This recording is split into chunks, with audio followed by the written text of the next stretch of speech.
bahwa yang terjadi pada Kiai Imanuddin Usman Al-Bantani yang pada saat melakukan ceramah di Bekasi, tentu bagi Kiai Imanuddin Usman Al-Bantani itu hal biasa. Kenapa? Karena memang dari dulu sepak terjang daripada budak-budak kelam habaib ini yang dimotori oleh FPI pada masanya, yang dibawa gemblengan daripada Imam Jumbo Petamburan, tentu sudah tidak asing lagi buat kita.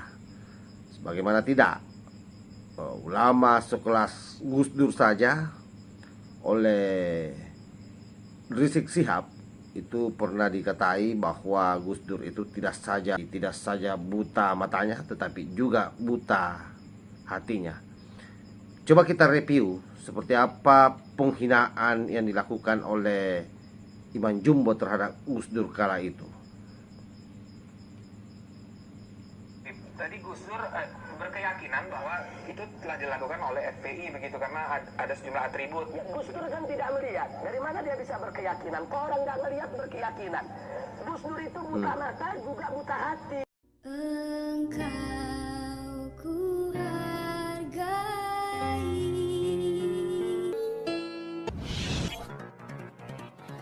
Assalamualaikum warahmatullahi wabarakatuh. Om Swastiastu, Namo Buddhaya, salam kebajikan. Kembali bersama 9.0 TV dari Buta Paritaluti Kabupaten Bulukumba. Akhir-akhir ini memang luar biasa guncangan yang terjadi terhadap kelam Ba'lawi. Belum lagi misalnya bagaimana mereka melakukan persekusi alias keributan di dalam proses Kiai Imanuddin Usman Al-Bantani lagi melakukan ceramah di Bekasi, dan tentu ini menjadi satu tanda yang memang sudah sangat buruk bagi kelam Ba'lawi, seolah-olah memang sudah tidak bisa berbuat apa-apa atas situasi yang dia hadapi terkait soal nasab palsu dan makam palsu. Selain itu, yang menarik lagi adalah adanya peristiwa penggerudukan yang dilakukan oleh warga terhadap salah seorang oknum habaib yang ada di Cirebon, yang kita kenal beredar di media sosial dengan nama Habib Tohabing Yahya ya, yang melakukan tindakan amoral terhadap istri tetangganya. Hal ini tentu menambah daftar betapa kejinya perilaku oknum-oknum habaib yang ada di Indonesia, yang sepertinya semua sudah dibuka oleh Allah Subhanahu wa Ta'ala ke permukaan. Dan boleh jadi ini terjadi adalah efek dari perilaku buruknya selama ini yang senantiasa menghina-hinakan ulama NU.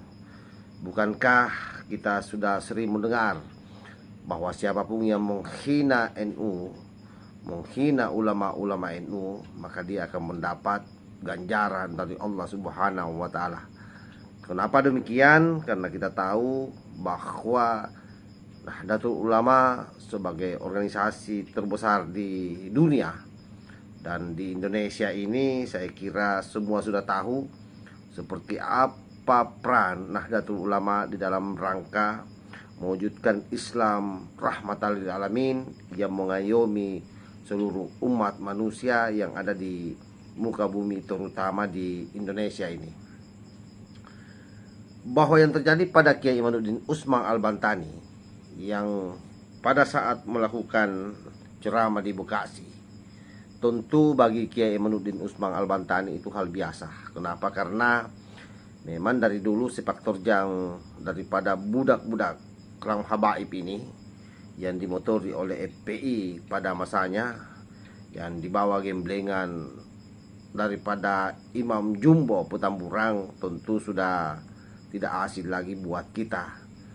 Sebagaimana tidak, ulama sekelas Gus Dur saja oleh Rizik Sihab itu pernah dikatai bahwa Gus Dur itu tidak saja buta hatinya, tidak saja buta matanya, tetapi buta hatinya. Jadi tidak saja buta matanya, tetapi juga buta hatinya. Coba kita review seperti apa penghinaan yang dilakukan oleh Iman Jumbo terhadap Gus Dur kala itu. Tadi Gus Dur berkeyakinan bahwa itu telah dilakukan oleh FPI begitu karena ada sejumlah atribut. Ya, Gus Dur kan tidak melihat. Dari mana dia bisa berkeyakinan? Kok orang nggak melihat berkeyakinan? Gus Dur itu buta mata juga buta hati. Coba didengar sendiri. Nanti kalau dilihat dari gambar ini memang banyak yang menggunakan baju dari FPI. Ya, Gus Dur ngelihat dari mana? Ya, Gus Dur itu buta matanya, buta hatinya. ya. Habib, kita Nah, itu pernyataan dulu yang dilontarkan oleh Iman Jumbo terhadap Gus Dur. Betapa beliau dengan sangat enteng, seolah tidak berdosa, tidak punya beban sama sekali, mengatakan kata-kata yang tidak selayaknya dilontarkan untuk ulama sekelas Gus Dur. Apalagi kita tahu bahwa Gus Dur ini adalah salah seorang yang selama ini atau selama hidupnya persambadan terhadap Kelambak Lawi. Oleh karena itu kemudian dengan adanya pernyataan Rizik Syihab yang sekelas Gus Dur waktu itu dihinakan, maka kemudian merembet kepada kelam habaib yang lain, bahkan budak-budak habaib yang lain melakukan hal yang sama terhadap Kiai NU. Sebutlah misalnya bagaimana keberanian habaib atau oknum habaib bersama dengan budaknya yang mencoba merangsek masuk di gedung PBNU. Kala itu Untun dihadang oleh Gus Nuril. Nah, kita coba dengar bersama-sama seperti apa kejadian saat itu. saya mau bicara dengan Gus Nuril. Iya. Jadi begini. Mana Bang? Jadi apa? Boleh saya bicara. Kita ini kalau masih sama keras, nanti kita mau menghancurkan bangsa Indonesia. Ya, kita ini orang yang cerdas, bukan orang yang bodoh. Ya, kita nggak mau mengadu domba anak bangsa. Ya, jadi kalau ada yang mau keras-kerasan berarti dia kerok mengadu domba bangsa. Ya, ya, kita mau cari dalam bagus supaya jangan. Mohon maaf, saya minta maaf. Tadi kayak sponsor sempat juga dan sini juga saya nggak mau jadi krisis. Kita sama-sama umat Islam. Yang mau sama teman-teman Kapolres tolong dimasukin ke dalam, jadi tidak ada gesekan Pak. Sudah masuk ke ya. Ini siap. Benar. Ini kita nggak di luar. Kita di dalam. Dan kalau sampai berpikir baik, tidak mau berproses, silahkan berdemo, tapi jangan ganggu kami, jangan mengganggu wilayah. Saya minta maaf, jangan saya nggak maaf. Karena masa yang berbicara ya, kalau sampai ngomongnya masa-masa terus kita sudah ya. Sekarang saya bicara sebentar. Saya tadi sama aparat ke kantor Bansir karena saya anggap Bansir itu saudara saya. Ya. Jadi saya tidak mau terjadi permusuhan, ya, pertumpahan darah dan merusak persatuan bangsa Indonesia. Ya, saya mau berkorban diri saya untuk menjaga persatuan Indonesia. Ya. Nah, sekarang saya minta Anda sama seperti saya menjaga persatuan Indonesia. Saya nggak keluar. Ya, saya tidak bisa Indonesia. Maksud saya itu apa? Kita damai. Kita ini habis persatuan sudah cukup. Sini sama aja. Kita juga menjaga Pak Polres kita ada. Tidak ada saya mau di sini. Yang mau dinegosiasikan apa? Nggak ada. Habib itulah Habib Pak. Ya sudah nggak ada. Wilayah kita. Sudah.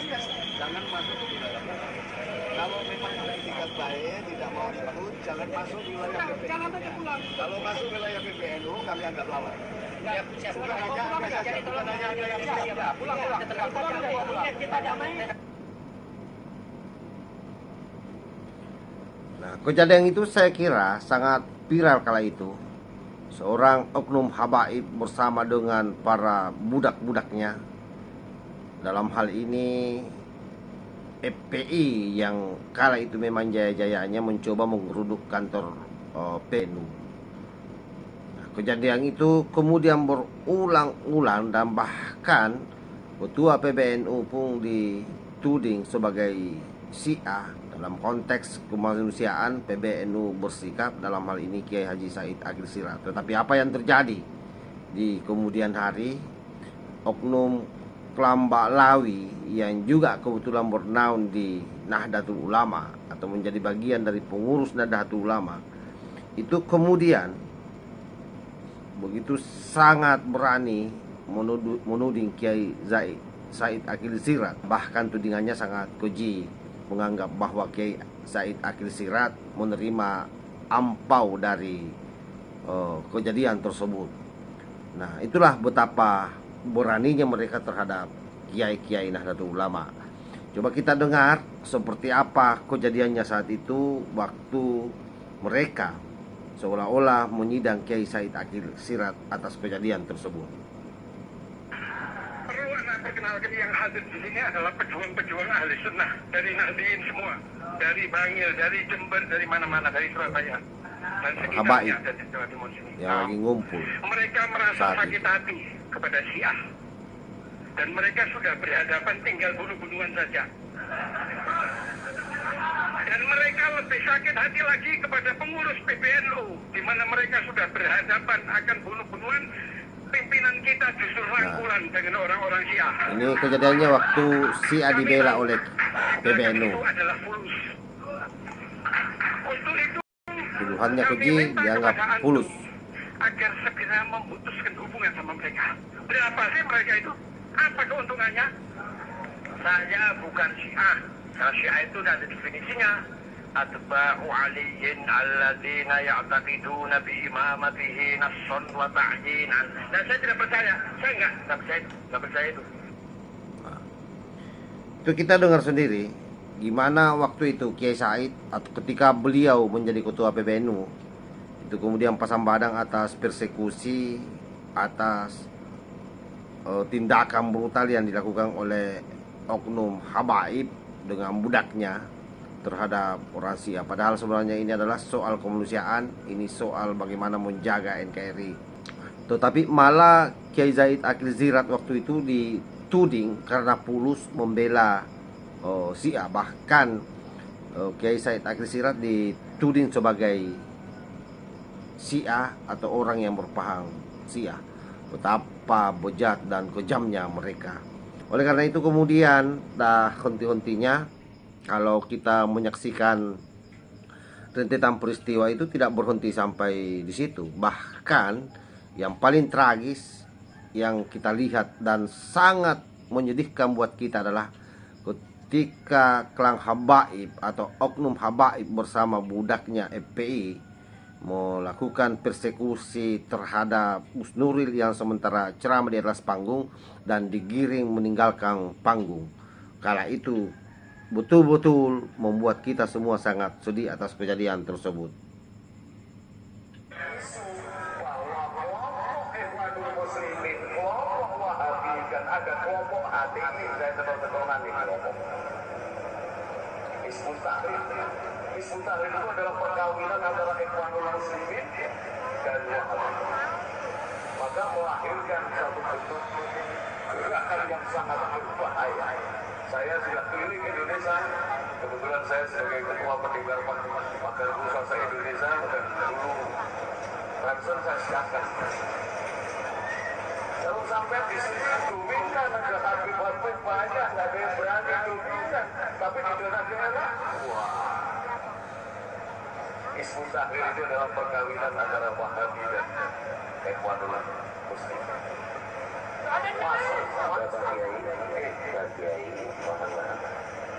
Kita minta kepada guru kita untuk menyampaikan tentang sejarah Nabi Muhammad. Sekali lagi, Ini detik-detik Gus Nuril diusir dari atas panggung.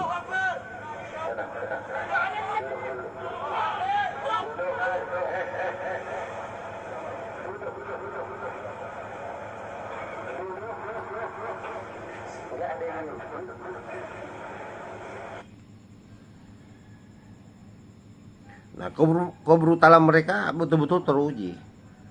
Siasat mereka betul-betul jitu. Bagaimana mempermalukan ulama-ulama NU kita. Nah, tentu apa yang dialami oleh Kiai Imaduddin Usmang Al-Bantani kemarin di Bekasi itu merupakan pola yang saya kira sama dengan sebelum-sebelumnya. Jadi rata-rata mereka merasa Nahdien, merasa orang Aswaja, tetapi kemudian menyalah-nyalahkan atau menghina-hinakan ulama kita, bahkan mempermalukannya di depan umum. Tentunya dalam peristiwa tersebut yang terjadi pada Kiai Haji Imaduddin Usmang Al-Bantani itu sudah diantisipasi oleh Banser, diantisipasi oleh Laskar Sabilillah, dan hal ini membuat mereka ciut nyalinya sekalipun terjadi keributan, tetapi tidak sampai bisa mencederai Kiai Imaduddin Usmang Al-Bantani. Bahkan di dalam video yang beredar luas hari ini, kita mendengar bagaimana teriakan-teriakan mereka yang ngaku-ngaku Nahdien pada saat diusir dari arena oleh Banser dan Laskar Sabilillah. Nah, itulah kedok mereka yang selama ini terjadi. Oleh karena itu, tentu isyarat alam lah yang membuat nasab mereka rungkat, dalam artian bahwa Allah Subhanahu wa Ta'ala memang sudah sengaja memperlihatkan kekuatan anak Nusantara untuk melawan, dan sekaligus menjadi kekuatan yang sangat luar biasa secara terus-menerus digaungkan oleh anak-anak pribumi, terutama saya kira bagaimana Kiai Imaduddin Usmang Al-Bantani dengan tesisnya yang betul-betul merungkat kelam Baklawi, dan tentu itu juga didukung oleh seorang tokoh muda Kori ataupun Gus Fuad Beret dan Gus Abbas Buntet. Begitupun banyak ulama-ulama muda yang lain yang berjibaku berdiri di belakang Kiai Haji Imaduddin Usmang Al-Bantani. Dan tentu bagi kita anak-anak Nahdien, kejadian ini tidak terjadi begitu saja, tapi ini merupakan efek dari perilaku barbar yang selama ini dia lakukan terhadap ulama-ulama NU.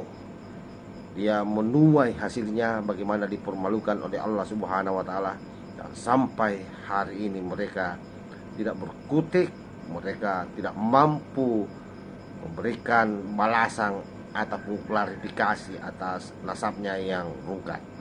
Bahkan akhir-akhir ini ada banyak makam-makam palsu ditemukan oleh zuriat Wali Songo ataupun zuriat kesultanan-kesultanan di Nusantara yang mencoba dibaklawikan oleh oknum habaib. Sebutlah misalnya Abah Lutfi sendiri disebut-sebut sebagai pelakunya, yang tentu ini semakin mendegradasi seluruh klan habaib, karena ternyata kemudian kalau kita analisa secara sistemik, mereka melakukan ini semua dengan berbagai macam pola dan pendekatan yang sepertinya sudah bagi job.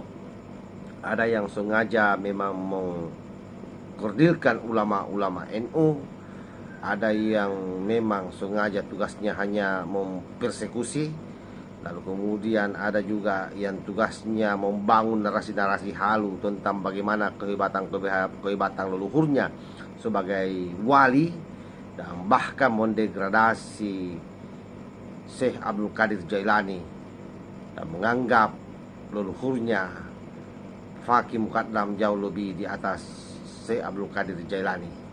Dan yang terakhir, yang paling membuat kita miris adalah adanya cloning terhadap makam-makam zuriat Rasulullah Sallallahu Alaihi Wasallam atau turunan-turunan Wali Songo ataupun turunan-turunan Kesultanan Nusantara. Dan selain itu ada yang bertugas membolak-balikkan sejarah bangsa kita, dan bahkan sejarah berdirinya Nahdlatul Ulama pun dia mencoba belokkan. Dan tentu ini menjadi satu bagian yang tidak terpisahkan dari gerakan kelam habaib atau kelam Baklawi, yang sesungguhnya ini adalah bagian dari gerakan untuk merebut bangsa kita secara tidak langsung, dan tentu efek jangka panjangnya ini adalah kita bisa saja kehilangan bangsa Indonesia. Kenapa demikian? Karena kalau semua sejarah sudah dibelokkan, maka dengan sendirinya akar budaya kita juga melemah, dan pada sisi yang lain anak-anak bangsa ini sudah tidak merasa lagi memiliki bangsanya, maka disitulah mereka punya ruang untuk mengambil alih bangsa kita. Dan kita harus tetap berjuang keras bagaimana membangun narasi-narasi, meluruskan apa yang menjadi pembelokan-pembelokan yang dilakukan oleh mereka semua. Karena itulah kesetiaan kita, bagaimana tetap komitmen istiqamah terhadap apa yang menjadi hasil temuan Kiai Imaduddin Usman Al-Bantani, betul-betul harus kita wujudkan dan harus kita perlihatkan ke publik, sehingga mereka tidak punya ruang gerak untuk mencoba membangun narasi-narasi halunya dalam rangka menguatkan posisi mereka di tengah-tengah masyarakat muslim yang memang betul-betul sangat menghargai, sangat menghormati, sangat manut dan taat terhadap Rasulullah SAW. Jangan sampai kemudian itu semua dimanfaatkan oleh mereka dengan selalu mengobarkan dirinya sebagai suriat Rasulullah, yang pada dasarnya mereka sampai hari ini terbukti palsu. Wallahul muwaffiq ila aqwamit thariq. Wassalamualaikum warahmatullahi wabarakatuh.